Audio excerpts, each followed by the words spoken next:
Hallelujah, जय मसीह की। आइए हम परमेश्वर के वचन में से आज फिर से कुछ सीखेंगे। कल के वचन में हमने देखा था कैसे परमेश्वर ने यूसुफ को जीत दिलाई और एक नेक्स्ट लेवल के ऊपर खड़ा किया। कैसे वहाँ पे राजा ने फ़िरौन ने उसको अपनी सारी चीज़ों के ऊपर और सारे मिस्र के ऊपर अधिकारी बना दिया। और आज हम उससे आगे वचन को देखेंगे। तो क्या होता है, हमने क्या पीछे देखा कि कैसे जो राजा फ़िरौन है वो अपने स्वप्न के बारे में यूसुफ से बात करता है, यूसुफ को बताता है और यूसुफ उसके सपने का पूरा एक्सप्लेन कर देता है, सपने को, उसका मतलब उसको बताता है कि कैसे आने वाले समय में, आने वाले टाइम में कैसे जो ऐसा समा आएगा कि कुछ समा जो फसल है वो अच्छी होगी, अच्छी फसल पैदा होगी और आगे आने वाला समा अकाल का समा है। वो सपनों के मीनिंग को बताता है और राजा से कहता है, उसको एडवाइस देता है कि अब तू कुछ ऐसे अधिकारियों को चुन ले, ऐसे लोगों को जो बुद्धिमान हो, समझदार हो, वो जब अच्छी फसल उपजाऊ होगी उस समय में तू अपने लोगों से 5वां हिस्सा लेना और अपने भंडारों में इकट्ठा करना, ताकि जब अकाल का समय आए तो यही फसल में से, यही अनाज में से हम लोगों को दे सकें, ताकि जब अकाल का समा रहेगा तो हमारे देश में, हमारी जगह में, तुम्हारी सारी प्रजा में उस समय अकाल का समा ना हो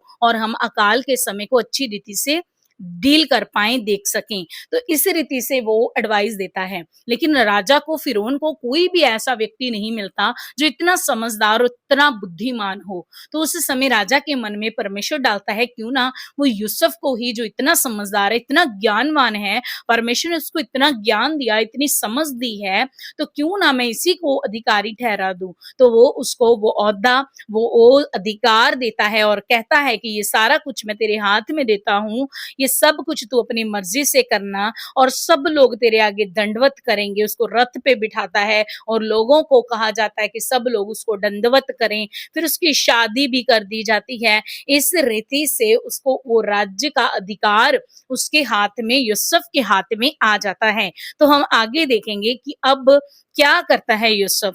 तो मैं ये पढ़ रही हूँ 41 का 47 वचन को।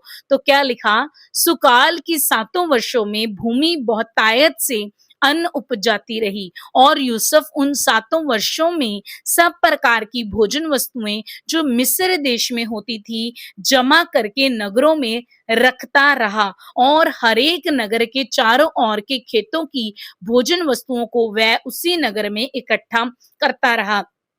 अब जिस नगर की भोजन वस्तुएं मिल रही हैं, 5वां हिस्सा लोग दे रहे हैं। मान लो एक नगर है, उस नगर के सारे लोग 5वां हिस्सा लाके दे रहे थे यूसुफ को, तो यूसुफ उसी नगर के एक भंडार घर उसने ले लिया। उस भंडार घर में वो 5वां हिस्सा इकट्ठा जब करता था, लोगों से लेता था, तो उसी भंडार घर में वो उस अनाज को, वो जो भोजन वस्तुएं थी उसको इकट्ठा करने लगा, उसको रखने लगा। इस प्रकार 49 वर्ष पढ़ रहे हैं हम। इस प्रकार यूसुफ ने अन्न को समुंदर की बालू के समान अत्यंत बहुतायत से राशि राशि गिन के रखा, यहाँ तक कि उसने उनका गिनना छोड़ दिया, क्योंकि वह असंख्य हो गए। अब देखो, हमने पीछे जो पढ़ा, हमने पार्ट 2 में और पार्ट 1 में हमने क्या देखा था वचन में से, कि वो जिस भी किसी काम में हाथ लगाता था, वो काम में परमेश्वर उसे आशीष करता था, परमेश्वर उसे ब्लेस करता था, वो फ्रूटफुल उसका जीवन था। कब हमारा जीवन फ्रूटफुल होता है, कब हमारे जीवन में हमेशा बढ़ोतरी होती है, और जब हम किसी भी काम में हाथ लगाएं तो परमेश्वर हमारी मदद करता है, सहायता करता है, परमेश्वर हमें उस काम में बढ़ाता जाता है, उस काम के ऊपर परमेश्वर आशीष और बरकत देता है। कब ऐसे होता है, जब हम परमेश्वर की अगुवाई में चलते हैं, जब हम परमेश्वर की आज्ञाकारी में चलते हैं, जब हम अपने आप को परमेश्वर के आगे सरेंडर करते हैं और आत्मा की अगुवाई से आगे बढ़ते हैं, तब परमेश्वर का हाथ हमारे जीवन के ऊपर, हमारे कामों के ऊपर होता है। तो इसी रीति से परमेश्वर उसके साथ साथ था और परमेश्वर का हाथ उसके जीवन के ऊपर था, और वो जो कुछ वो इकट्ठा कर रहा था उसमें इतनी ज्यादा बरकत थी, इतना ज्यादा वो बहुतायत से बढ़ने लगा कि उसने गिनना भी छोड़ दिया। असंख्य, मतलब जिसको कोई गिन ही ना सके, इतना ज्यादा भंडार उसने हर एक जगह के अलग अलग नगर में भंडारों को भर लिया। और जिस रीति से उस राजा ने फ़िरौन ने जिस रीति से स्वप्न देखा था, तो पहले जो वर्ष थे, तो उन वर्षों में क्या हो गया उस वर्षों में तो बहुत अच्छी उपज थी, बहुत अच्छा अन्न, भोजन, वस्तुएँ उपजाने लगी, है ना? तो वो सारी बरकतों को, सारी ब्लेसिंग को, जो भी अन्न था, जो भी वो इकट्ठा कर रहा था एक जगह पे, वो रखने लगा। तो 7 वर्ष तक ऐसा होता रहा, 7 वर्ष तक वो ऐसे इकट्ठे करता रहा। अब आगे जो फ़िरौन था उसके स्वप्न के अनुसार आगे का जो वक़्त था वो कौन-सा था? अकाल का समय था। तो अब क्या होना था, अब आगे 7 वर्ष अकाल पड़ना था। तो उस अकाल के समय में क्या होता है, आइए हम वचन में से देखेंगे। 54 वर्ष मैं पढ़ रही हूँ। और यूसुफ के कहने के अनुसार 7 वर्षों के लिए अकाल आरंभ हो गया। सब देशों में अकाल पड़ने लगा, परंतु सारे मिस्र देश में अन्न था। अब देखो सारी जगह पे अकाल पड़ रहा है, 7 वर्ष अकाल के शुरू हो चुके, सब जगह पे अकाल है। लेकिन मिस्र में क्या था हम देखेंगे, सब देशों में अकाल पड़ने लगा, परंतु सारे मिस्र देश में अन्न था। क्यों था अन्न मिस्र देश में? उसकी बुद्धिमानिता के करके, उसकी वो बुद्धिमान था, उसने अपनी समझ को इस्तेमाल किया जो परमेश्वर ने उसे दी थी, और उसकी समझ के अकॉर्डिंग उन्होंने सारे भंडारों को इकट्ठा किया और लोगों से 5वां हिस्सा अनाज का लेना स्टार्ट किया और भंडारों को भर लिया, ताकि जब अकाल का समय आए तो उस अकाल के समय में वो उन भोजन वस्तुओं में से खा सकें। इसलिए मिस्र में कोई भी ऐसा भूखा नहीं मर रहा था, वहां पे अन्न था। तो अब आगे हम देखेंगे क्या हुआ। जब मिस्र का सारा देश भूखे मरने लगा, तब प्रजा फ़िरौन से चिल्ला-चिल्ला कर रोटी माँगने लगी। अब जब वहाँ पे भंडारों में भरा हुआ था अनाज, और जब उन्होंने घर पे जो अनाज रखा था लोगों ने, जब उन्होंने खा लिया, वो खत्म हो गया, तो फिर वो लोग जो है फ़िरौन से माँगने लगे, रोटी माँगने लगे कि अभी हमें रोटी चाहिए। और वह सब मिस्रियों से कहा करता था, यूसुफ के पास जाओ और जो कुछ वह तुमसे कहे वही करो। अब राजा फ़िरौन क्या कहता है उन लोगों से कि किसके पास जाओ? यूसुफ के पास। राजा वो है, लेकिन उसे वो किसके पास भेज रहा है लोगों को? यूसुफ के पास भेज रहा है कि उसके पास जाओ, क्योंकि यूसुफ की ही उसके ही सारे अंडर थे, वो सारे जो भंडार थे, वो सारी चीज़ों को यूसुफ ही देखता था। तो लोगों को कहा जाता था कि जाओ, यूसुफ के पास जाओ और उससे अपने लिए भोजन वस्तुएँ ले लो। इसलिए जब अकाल सारी पृथ्वी पर फैल गया और मिस्र देश में अकाल का रूप भयंकर हो गया, तब यूसुफ सब भंडारों को खोल-खोल के मिस्रियों के हाथ अन्न बेचता था।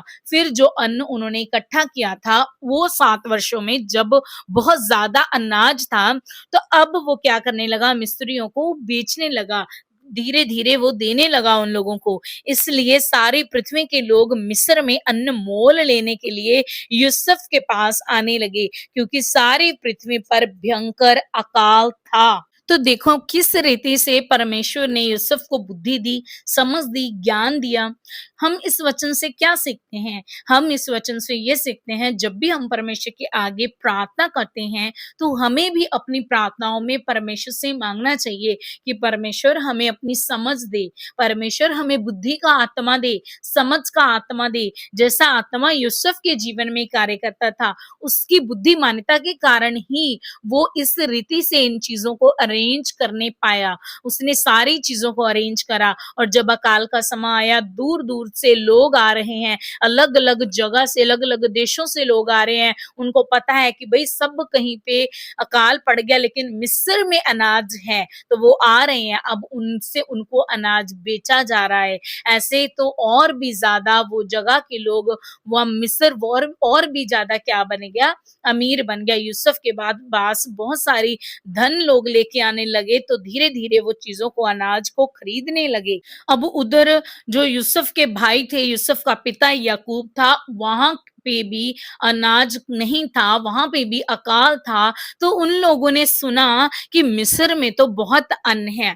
तो अब क्या होता है, जो याकूब है, जो यूसुफ का पिता है, वो अपने पुत्रों को कहता है कि मिस्र में तो बहुत अन्न है, तुम ऐसे करो, तुम सब लोग वहाँ पे जाओ और कुछ अन्न ले आओ ताकि हम सारे जीवित रह सकें, हम मरे ना। तो क्या होता है यूसुफ के पास उसका जो पिता है वो उसके भाइयों को भेजता है। उनको नहीं पता होता कि वहाँ पे यूसुफ ही है जो राज्य कर रहा है। यूसुफ से ही हमें जाके ये अन्न वस्तुएँ, ये भोजन वस्तुएँ लेनी पड़ेंगी। उनको कुछ नहीं पता। उसके भाइयों ने तो उसको बेच दिया था। अब उनको कुछ भी यूसुफ के बारे में नहीं पता। और यहाँ पे यूसुफ का जो पिता याकूब है अपने दूसरे पुत्रों को कह रहा है कि जाओ जाके मिस्र में से कुछ अन्न ले आओ ताकि हम जीवित बच सकें। तो वो लोग आते हैं, उसके भाई यूसुफ के पास आते हैं। तब क्या होता है जब वो यूसुफ के पास आते हैं, क्या लिखा है वचन 6 में हम पढ़ रहे हैं, यूसुफ तो मिस्र देश का अधिकारी था और उस देश के सब लोगों के हाथ वही अन्न बेचता था। इसलिए जब यूसुफ के भाई आए तब भूमि पर मुंह के बल गिर के उसको दंडवत किया। उनको देखकर यूसुफ ने पहचान तो लिया, परंतु उनके सामने भोला बनके कठोरता के साथ उनसे पूछा, तुम कहाँ से आते हो? तो देखो, अभी यहाँ पे यूसुफ का वो स्वप्न पूरा हो रहा है कि जब उसने देखा था कि उसके भाई जो हैं उसको दंडवत करेंगे, उसकी उनकी पुलियां उसकी पुली को क्या कर रही हैं, दंडवत कर रही हैं। तो ऐसे करके स्वप्न यूसुफ ने देखा था, तो यहाँ पे वो स्वप्न पूरा हुआ। वो लोग मुंह के बल गिर के दंडवत कर रहे हैं, लेकिन यूसुफ ने उन भाइयों को, अपने भाइयों को पहचान लिया, लेकिन वो नहीं चाहता था उनको शो करना अभी कि मैं तुम्हारा भाई हूँ। तो इसलिए वो कुछ समय के लिए उनसे ऐसे कठोरता से, थोड़ा गुस्से से पूछ रहा था कि तुम कौन हो और तुम कहाँ से आए? तो अब यूसुफ के जो भाई हैं उसको बताते हैं कि हम तो ऐसे करके कनान से आए हैं, हमारा पिता है जिसका नाम याकूब है, हम 12 भाई थे, एक तो हमसे दूर चला गया। ऐसे करके अपने बारे में, अपने जीवन के बारे में, अपनी फैमिली के बारे में वो बताते हैं यूसुफ को, ताकि यूसुफ को यकीन आए कि हम सचमुच उससे भोजन वस्तुओं को मोल लेने आए हैं। क्योंकि यूसुफ उनको जानबूझ के कह रहा था कि तुम तो कोई भेदिए हो और इस देश का तुम भेद लेने के लिए आए हो, तुम कोई भोजन वस्तुएं मोल लेने के लिए नहीं आए। लेकिन वो अब यकीन दिला रहे हैं कि नहीं, हम तो कोई भेदिए नहीं, हम तो भोजन को लेने आए हैं और आप हमारे ऊपर कृपा कीजिए, हमें कुछ भोजन दे दीजिए। तो इस बात से हमें क्या सीखने को मिलता है कि हमें कभी भी ये नहीं सोचना चाहिए कि हमारे साथ जो हो रहा है ये क्यों परमेश्वर कर रहा है, क्यों ऐसा हो रहा है, क्यों ऐसी बुराई हो रही है। परमेश्वर के लोगों के जीवन में हर एक चीज अंत में भलाई ही को उत्पन्न करती है। अब यहाँ पे कितना कुछ उसके भाइयों ने यूसुफ के साथ किया, लेकिन परमेश्वर ने उसको अगले अगले अगले मतलब नेक्स्ट ही लेवल के ऊपर परमेश्वर उसको लेके जाते रहे। और यहाँ पे परमेश्वर ने कैसा राज्य, हर एक चीज के ऊपर, हर एक भोजन वस्तुओं के ऊपर फिरौन ने उसको अधिकारी बना दिया और उसी के भाई आके उसको दंडवत कर रहे हैं, है ना? तो परमेश्वर की योजना हमारे जीवन में जो है, हमें कभी भी परमेश्वर की योजना के ऊपर शक नहीं करना चाहिए। अब यहाँ पे उसके भाई उसको यकीन दिलाते हैं कि नहीं, हम कोई भेदिए नहीं हैं, हम तो सचमुच भोजन लेने आए हैं। तो फिर उसके बाद होता क्या है, अब जो यूसुफ है वो चाहता है अपने छोटे भाई से, जो उसका सगा भाई था बिन्यामीन, उसको मिलना चाहता है, उसको देखना चाहता है। तो फिर वो जानबूझ के उन लोगों को, अपने भाइयों को कहता है कि अब तुम ऐसा करो, कहते हैं मुझे तो तुम भेदिए लग रहे हो, अगर तुम भेदिए नहीं तो ऐसा करो, तुम में से एक भाई यहीं पे मेरे पास रहेगा बंदी गृह में, और बाकी तुम सब लोग जाओ और अपने घर में कुछ भोजन वस्तुएं ले जाओ ताकि तुम भूखे ना मरो।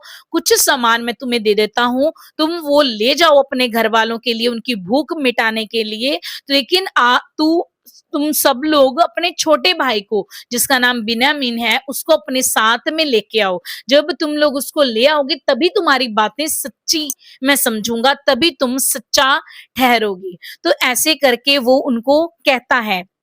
तो फिर वो पहले तो थोड़ा सोचते हैं कि हम कैसे अपने एक भाई को यहाँ पे छोड़ जाएँ। हमारा पिता पूछेगा कि अब उसको कहाँ छोड़ के आ गए? पहले तुम यूसुफ पता नहीं कहाँ चले गया, तुम उसको पता नहीं कहाँ पे छोड़ के आ गए, है ना? उसको आके कोई पशु खा गया था, अब मेरे दूसरे बेटे को भी छोड़ के आ गए। पहले तो इस बातों के लिए वो सोचते हैं, फिर वो मान लेते हैं क्योंकि उनके पास और कोई रास्ता ही नहीं था।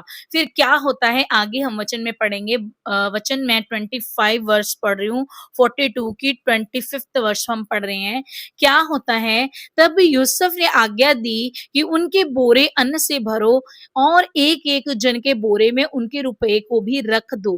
फिर उनको मार्ग के लिए भोजन वस्तुएँ दो, अतः उनके साथ ऐसा ही किया गया। तो फिर अब उसने उसका फ़ेवर था, यूसुफ का अपने भाइयों के साथ फ़ेवर था। तो देखो यहाँ पे यूसुफ ने पहचान लिया कि ये मेरे भाई हैं, लेकिन यूसुफ का जीवन बदल चुका था।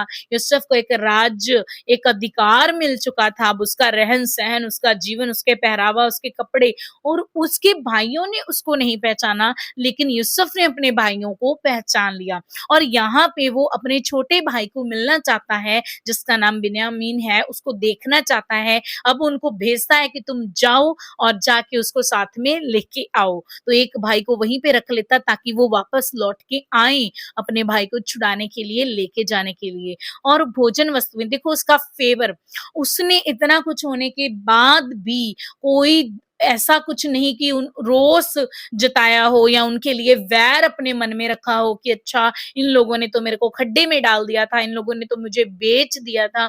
उसने ऐसा कुछ भी नहीं सोचा और इस वचन से हमें क्या सीखने को मिलता है, जब आप अपने जीवन को परमेश्वर के हाथों में सरेंडर करते हैं और परमेश्वर की जो प्लानिंग हमारे जीवन में है, बुलाहट है, हम परमेश्वर की बुलाहट के ऊपर, उसकी प्लानिंग के ऊपर भरोसा करते हैं, तो हम फिर किसी के ऊपर भी कोई रोष या कोई गुस्सा नहीं करते। जो कुछ भी हमारे जीवन में होता है, हम माफ कर देते हैं। हम अपने हृदय में कभी भी वैर विरोध नहीं रखते। जो कोई अपने हृदय में वैर विरोध रखता है, वो नेक्स्ट लेवल पे पहुंच ही नहीं सकता, वो पहुंचाया जा ही नहीं सकता। लेकिन जब हम अपने हृदय को साफ कर देते हैं, आप कभी भी देखो कोई गिलास अगर पहले से भरा हो तो उसको आप और नहीं भर सकते। अगर आपको उस गिलास को दूसरी चीज से भरना है तो पहली वाली जो चीज है उसको खाली करना पड़ेगा। इसी रीति से अगर हमने अपने जीवन में किसी बरकत को, ब्लेसिंग को या परमेश्वर के आशीर्वाद को, उसकी ग्रेस को, उसके अभिषेक को हमें रिसीव करना है, तो पहले जो हमारे अंदर भरा है, कोई कुड़त्तन, कोई बैर विरोध, कोई गुस्सा, हमें उस चीज को खाली करना पड़ेगा जैसे यूसुफ ने किया। यहाँ पे हमें पता चलता है यूसुफ का फेवर अपने भाइयों के पास था। उसने उन सब को एक-एक बोरी, उनके जितने वो भाई थे उनकी बोरियां उसको दी और जो वो पैसे भी लेके आए थे, रुपए लेके आए थे, वो भी वो बोरियों के मुंह पे रख दिया। कुछ भी उनसे लिया नहीं, उनको चीजें बेची नहीं गई, बल्कि फ्री में उनको वो भोजन वस्तुएं दी गई और उनके रास्ते में भी उनका ध्यान रखा गया कि उनको खाने के लिए भोजन वस्तुएं दे के ही यूसुफ ने उनको भेजा। यूसुफ का यहाँ पे फेवर नजर आता है, प्रेम नजर आता है अपने भाइयों के लिए और हमें भी यही शिक्षा मिलती है इस वचन के द्वारा, यूसुफ के जीवन के द्वारा कि हमने भी अगर नेक्स्ट लेवल पे जाना है तो हमें भी अपने मन से हर तरह की कुड़त्तन, गुस्सा, वैर, विरोध को निकालना पड़ेगा। अब क्या होता है आगे, उसके भाई जो हैं वो निकल पड़े हैं। तो अब क्या होता है, उसके भाई जो रास्ते में जा रहे हैं और उनको भूख लगी, उन्होंने खाने के लिए अपनी जो भोजन वस्तुएँ थी उनको खोल के देखा, तो वो क्या देखते हैं कि वो रुपया उन्होंने वापस कर दिया। वो डर गए कि क्यों उसने हमारे रुपये को नहीं रखा, पक्का हमारे पास तो हमारे साथ कुछ गलत होने वाला है। तो फिर वो जाते हैं जब वापस, तो जाके कनान में जब पहुँचते हैं अपने पिता याकूब को सारी बात बता देते हैं और बताते हैं कि उसने कहा है कि अपने छोटे भाई को लेके आना। वो हमें भेदिए समझ रहा था और वो कहता है कि अपने छोटे भाई बिन्यामीन को मेरे पास लेके आओ, तभी मैं समझूंगा कि तुम भेदिए नहीं हो, तुम सचमुच अन्य वस्तुओं को मोल लेने के लिए यहाँ पे आए हो। तो अब उसका पिता बड़ा ही ज्यादा निराश होता है कि पहले मैंने यूसुफ को खो दिया, अब ये मेरा प्रिय पुत्र जो बिन्यामीन, जो उसका सका बेटा था, जो उसकी पत्नी से, जो उसकी सकी जो पहली पत्नी थी उसके द्वारा जो वो पैदा हुआ था, वो नहीं चाहता था कि मैं इसको उनके साथ भेजूँ, लेकिन उनके पास और कोई रास्ता ही नहीं था। ऐसे करते-करते दिन बीतते गए और जो अन्य जो भोजन वस्तुएँ वो साथ में अपने लेके गए थे, वो भी भोजन वस्तुएँ वहाँ पे खत्म हो गई। तो लास्ट में उनके पास यही था कि वो अब उस अपने बेटे को बिन्यामीन को उनके साथ भेज देता। तो फिर बड़ा मनाने के बाद जब उनके भाइयों ने बड़ा उनको मनाया अपने पिता को, तो उसने उस अपने पुत्र को उसके साथ भेज दिया कि ठीक है तुम इसको ले जाओ। और उसके पिता ने कुछ उनको कहा कि तुम एक काम करो, तुम क्या बोला उन्होंने, हम 43 की 11th वर्ष पढ़ रहे हैं, तब उनके पिता इज़राइल ने उस उनसे कहा, यदि सचमुच ऐसी ही बात है, मतलब उन्होंने बताया था कि वो हमसे शायद क्रोधित है किसी बात से या नाराज़ है, उसने हमारे लिए हमारे पैसे भी नहीं रखे और हमारी बोरियों में रख के उन पैसों को वापस कर दिया। तो अब उनका पिता कह रहा है कि अच्छा अगर ऐसी बात है, तो तुम ये करो, इस देश की उत्तम-उत्तम वस्तुएँ में से जो कुछ-कुछ अपने बोरे, मतलब थोड़ा-थोड़ा अपने बोरे में से कुछ उस पुरुष के लिए तुम भेंट लेके जाओ। जैसे कि थोड़ा-सा बलसान और थोड़ा-सा मधु और कुछ सुगंध द्रव और गा ग्र गंधरस, पिस्ते और बादाम। आप सब लोग जानते हैं गंधरस, बलसान, ये सब चीज़ें, सुगंधित वस्तुएँ, ये गंधरस किसको और चढ़ाया गया था? यीशु मसीह को, जब यीशु मसीह पैदा हुए थे, है ना? जब लोग उनको देखने आए थे, तो तब ज्योतिषी जब उन्होंने दंडवत किया था कि, तो अब यहाँ पे उसका जो पिता है ये सारी चीज़ें दे के अपने बेटों को भेजता है।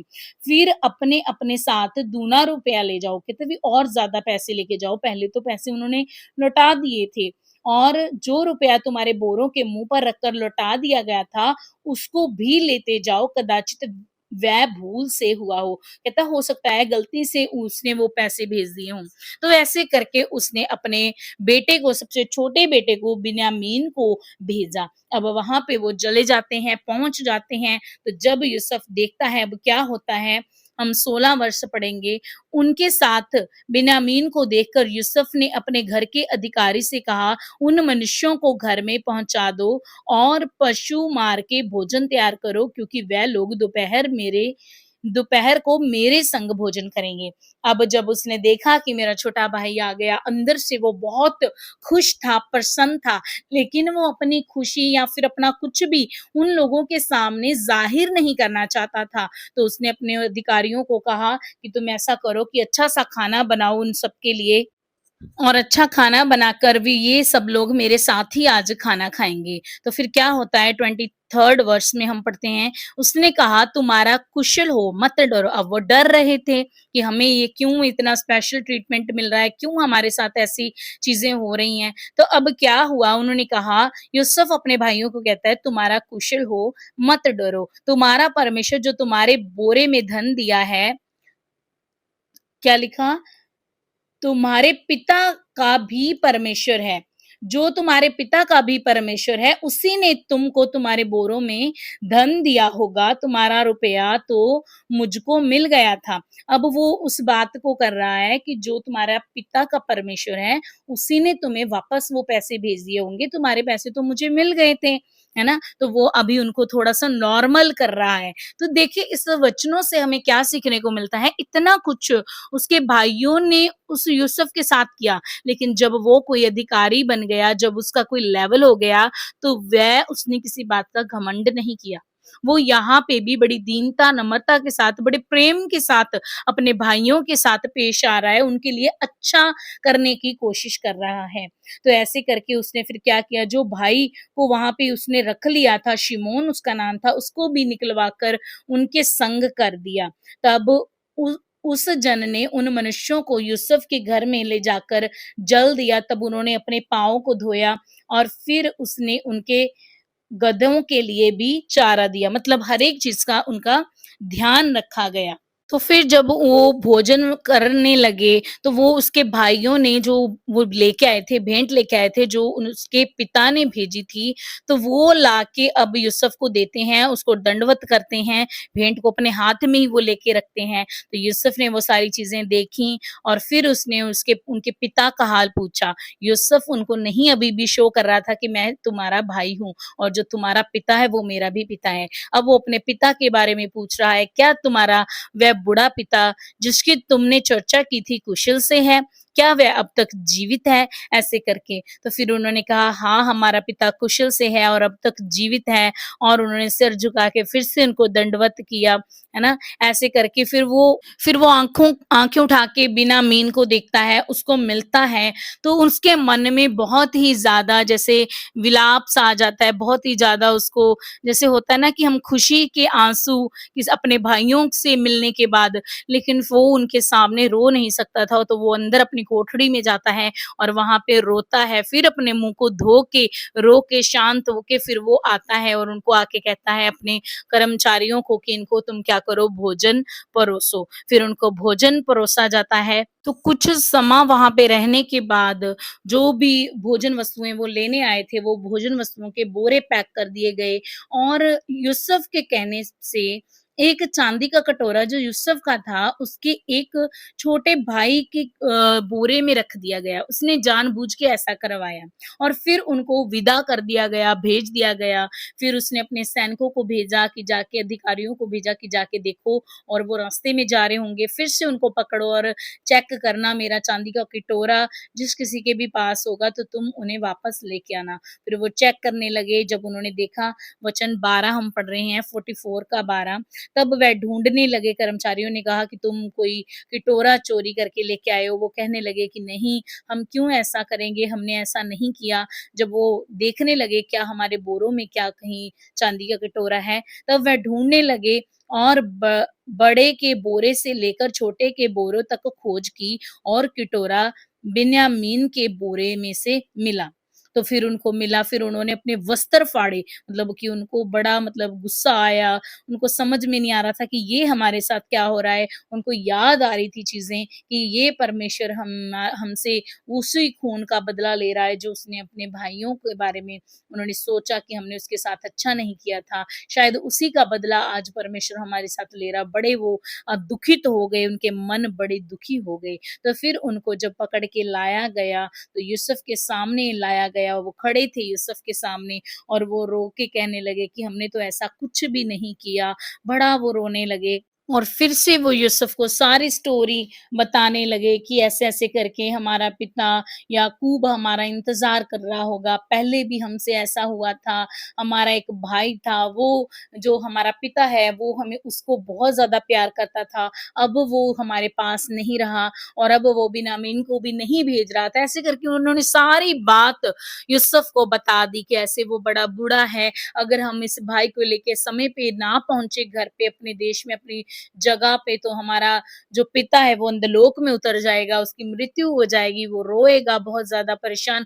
ऐसे करके उन्होंने सारी बातों को उसको कहा। तो इतनी ज़्यादा ये सारी बातें उसके घर के बारे में, मतलब इन बातों से जब यूसुफ ये बातें सुन रहा था, तो कहीं न कहीं उसको अपने घर का, अपने परिवार के बारे में पता चल रहा था, और अपने परिवार के, अपने पिता की याद आ रही थी। वो सारी चीज़ों को देखता जा रहा था, जैसे-जैसे वो कहते जा रहे थे कि ऐसे हमारा एक यूसुफ भाई था, हमने पहले उसको खो दिया, अगर हम इसको भी यहाँ पे छोड़ गए, अगर ऐसा कुछ हो गया, हम नहीं गए टाइम पे, तो हमारा पिता अंधलोक में उतर जाएगा। तो यूसुफ को सारी बातें याद आने लगी, उसको रहा नहीं गया उससे। तो फिर क्या होता है, हम 45th में पढ़ेंगे, 45th चैप्टर में यूसुफ का समय को प्रकट करना। तो क्या होता है, तब यूसुफ उन सब के सामने जो उसके आस-पास खड़े थे, अपने को और रोक ना सका, और पुकार के कहा, मेरे आस-पास से सब लोगों को बाहर कर दो।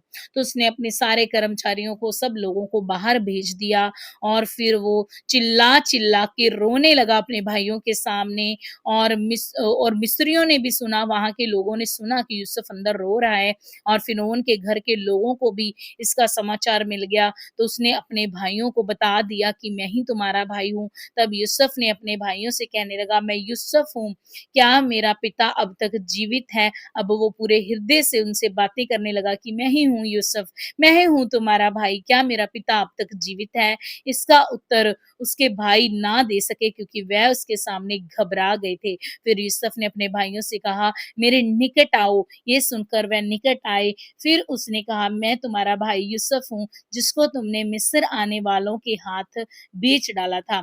अब तुम लोग मत पछताओ और तुमने जो मुझे यहाँ बेच डाला, इससे उदास मत हो, क्योंकि परमेश्वर ने तुम्हारे प्राणों को बचाने के लिए मुझे तुम्हारे आगे भेज दिया था।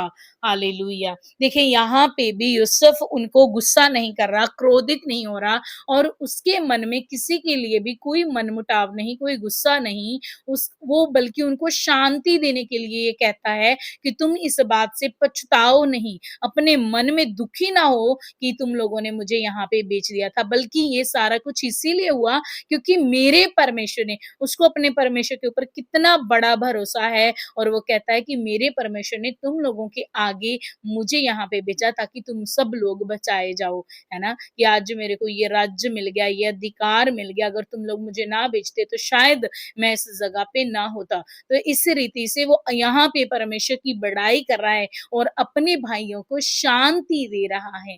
देखिए इसी रीति से हमें सबसे पहले परमेश्वर के ऊपर, उसके काम के ऊपर, उसकी बुलाहट के ऊपर भरोसा रखना है। हमें परमेश्वर के ऊपर भरोसा रखते हुए आगे-आगे बढ़ते जाना है, और अगर हमारे साथ किसी ने कोई बुराई भी की है, तो उस समय हमें उसको क्या करना है? माफ़ करना है। क्योंकि आप नहीं जानते, कई बार ऐसी परिस्थितियों में परमेश्वर हमें पड़ने देता है, ताकि हमें उस जगह तक पहुँचाया जा सके, जो जगह परमेश्वर ने हमारे जीवन में रखी है। तो आइए हम आगे देखेंगे कि फिर आगे क्या होता है। वचन 8 हम पढ़ेंगे, इस रीति अब मुझको यहाँ पर भेजने वाले तुम नहीं, परमेश्वर ही ठहरा, और उसी ने मुझे फ़िरौन का पिता सा और उसके सारे घर का स्वामी और सारे मिस्र देश का प्रभु ठहरा दिया। अब वो अपने बारे में बता रहा है कि किस रीति से परमेश्वर ने मुझे यहाँ पे पहुँचाया। अब 7 साल अकाल के हैं, उसको ये भी पता है, और किसी को नहीं पता। दूसरे देशों, दूसरे जगह के लोगों को ये नहीं पता कितने साल और अकाल पड़ना है, लेकिन यूसुफ अपने भाइयों को बता रहा है कि अभी इतने साल और अकाल पड़ेगा, 5 साल और रह चुके हैं जब अकाल पड़ेगा, और परमेश्वर ने मुझे यहाँ पे भेजा, और यहाँ पे फ़िरौन ने मुझे सारी चीज़ों के ऊपर अधिकार दिया है। अब उन्हें अपने भाइयों को क्या कहता है? अतशीघ्र मेरे पिता के पास जाकर कहो, तेरा पुत्र यूसुफ ये कहता है कि परमेश्वर ने मुझे सारे मिस्र का स्वामी ठहराया है, इसलिए तू मेरे पास बिना विलंब किए चला आ। तेरा निवास गोशेन देश में होगा, और तू बेटे, पोतों, भेड़ बकरियों, गाय बैलों और अपने सब कुछ समेत मेरे निकट रहेगा, और अकाल के जो 5 वर्ष और होंगे उसमें मैं वहीं तेरा पालन पोषण करूंगा। ऐसा न हो कि तू और तेरा घराना वरन जितने तेरे हैं वह भूखे मरे। हालेलुया। इन वचनों से हमें क्या सीखने को मिलता है? जब किसी भी जगह पे कोई भी प्रॉब्लम आनी होती है, किसी भी जगह पे चाहे कोई अकाल आ जाए, कोई तंगी आ जाए, लेकिन जब आप परमेश्वर के पीछे चल रहे हो, तो परमेश्वर आपको गिशोन में पहुंचाएगा। जैसे परमेश्वर ने यहाँ पे यूसुफ को गिशोन में पहुंचा दिया। क्यों पहुंचा दिया? बेशक उसके भाइयों ने उसके साथ बुरा किया, लेकिन ये सारा कुछ परमेश्वर की प्लानिंग का, योजना का हिस्सा था। उस समय यूसुफ या उसके भाई इन बातों को नहीं जानते थे। इसी रीति से खुदा के प्रियो, जब आप परमेश्वर के पीछे चल रहे हैं, जब आप पूरी वफादारी से, पूरी ईमानदारी से परमेश्वर के वचनों को, परमेश्वर को मानते और उसको फॉलो करते हैं, तो परमेश्वर आपको आपके घराने से पहले गिशोन में पहुंचाता है। कितने जन हैं जो आज गिशोन में पहुंच चुके हैं, जैसे कि मैं परमेश्वर में आ चुकी हूँ, और मैंने अपने घराने को भी इस गिशोन में लेके आना है। जैसे अभी यूसुफ अपने भाइयों से कह रहा है कि जाओ और मेरे पिता को भी यहाँ पे ले आओ। वहां पे इतने साल अब अकाल पड़ना है, लेकिन यहाँ पे मैं तुम्हारा क्या करूंगा? पालन पोषण करूंगा। अपने गाय बैल बकरियां सब कुछ, अपने बच्चों को, अपने पोतों को, बेटों को, हर एक चीज को तुम लेके कहाँ पे पहुंचो? गिशोन में पहुंचो। इसी रीति से परमेश्वर ने कैसे उसको इस्तेमाल किया उसके परिवार के छुटकारे के लिए। उसके द्वारा उसके परिवार का छुटकारा हुआ, उसके द्वारा उसका परिवार भी अकाल के समय में तृप्त होने लगा, और अच्छी भोजन वस्तुएं खाने लगा और यहाँ गिशोन में हर तरह की उत्तम वस्तुएं उस समय थी, जबकि हर जगह पे अकाल पड़ रहा था। इसी रीति से खुदा के प्रियो, आज के समय भी आप लोग गिशोन में हैं, उस आत्मिक गिशोन में हम हैं। यहाँ पे कोई अकाल नहीं, हमें प्रतिदिन परमेश्वर का मन्ना मिलता है, हम उस मन्ने में से खाते हैं। लेकिन जो इस आत्मिक गिशोन में नहीं है, उनके पास मन्ना पहुंचाने की जरूरत है। हमें उनको भी आत्मिक गिशोन में लेके आना है। जैसे आप परमेश्वर में आ चुके हो और आपका घराना, आपका परिवार अभी परमेश्वर में नहीं है, आपको उनके लिए मेहनत करने की जरूरत है। आपको उन्हें आत्मिक गिशोन में बुलाने की जरूरत है। आपको उन तक इस मैसेज को पहुंचाने की जरूरत है, ताकि वो भी आत्मिक गिशोन में आ जाएं, ताकि वो भी अकाल में ना मरे। तो हमने यूसुफ की पूरी लाइफ से क्या सीखा कि जब हमारे जीवन में परमेश्वर की कोई बुलाहट होती है, जब परमेश्वर ने हमें किसी चीज के लिए इस्तेमाल करना होता है, तो चाहे कोई कुछ भी कर ले, चाहे हमारे विरोधी हो जाएं, लेकिन परमेश्वर ने जो जगह आपके लिए निश्चित की है, जो जगह परमेश्वर ने आपके लिए ठहराई है, वो जगह पे पहुंचाने से आपको कोई भी रोक नहीं सकता। और क्या सीखा? हमें परमेश्वर के ऊपर हमेशा भरोसा रखना है, हमें वफादारी के साथ, पवित्रताई के साथ परमेश्वर के पीछे चलना है। अगर हमारे जीवन में किसी तरह की कोई परीक्षा आ भी जाए, हमें लोग तंग परेशान करने भी लगे, तो हमें डरना नहीं है, हमें घबराना नहीं है, हमने परमेश्वर के ऊपर भरोसा रखना है। वही है जो आपको आत्मिक गिशोन में पहुंचा सकता है, वही है जो अकाल के दिनों में भी आपको हर एक चीज के ऊपर प्रभुता देगा और आपके गिशोन में किसी भली वस्तु की घटी ना होगी और आपको अधिकार दिलाएगा। वो परमेश्वर आपको अधिकारी बनाएगा, राज्य देगा। वो परमेश्वर आपके अंडर हर एक चीज को करने की सामर्थ्य रखता है। जब हम परमेश्वर की वफादारी और आज्ञाकारी में चलते हैं, तो वो परमेश्वर आपको अपने परिवार के छुटकारे का भी कारण बनाएगा। तो हम परमेश्वर का धन्यवाद करते हैं। इसी रीति से जैसे परमेश्वर ने यूसुफ की लाइफ में कार्य किया, यूसुफ के द्वारा उनके पूरे घराने में, उसके पिता के जीवन में, उसके भाइयों के जीवन में कार्य किया, इसी रीति से परमेश्वर आपके द्वारा, आपके घराने में, आपके कुटुंबियों में, आपके लोगों में परमेश्वर आपको इस्तेमाल करे। आप जैसे आत्मिक गिशोन में दाखिल हो चुके हैं, परमेश्वर आपके घराने को भी इस आत्मिक गिशोन में एंटर करवाए। हम परमेश्वर का धन्यवाद करते हैं, खुदा का शुक्र करते हैं, इन वचनों के द्वारा परमेश्वर आप सबको आशीष और बरकत दे। जय मसीह की।